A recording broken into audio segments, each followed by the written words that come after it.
Guys, ano nga ba ang financial literacy? Makikita po natin yan sa Google, guys. Pero for me, ang financial literacy is yung meron ka pong education about pag-iipon, pagbabudget, pag-i-invest, lalo na kung meron kang utang, alam mong i-manage ang inyong mga utang, lalo na kung nahawakan nyo na po ang inyong mga sahod, paano mo ba i-manage ang inyong mga kinikita.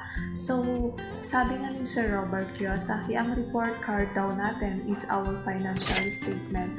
Kaya nga po kapag pula-pula po ang ating report card or ang ating financial statement it is because of you. Kaya wag mo nang turo pa ng ibang tao kung bakit ka ganyan ngayon. Kung bakit ka broke, di ba? Hindi lang pala ang puso ang binobroke, pati rin pala ang bulsa.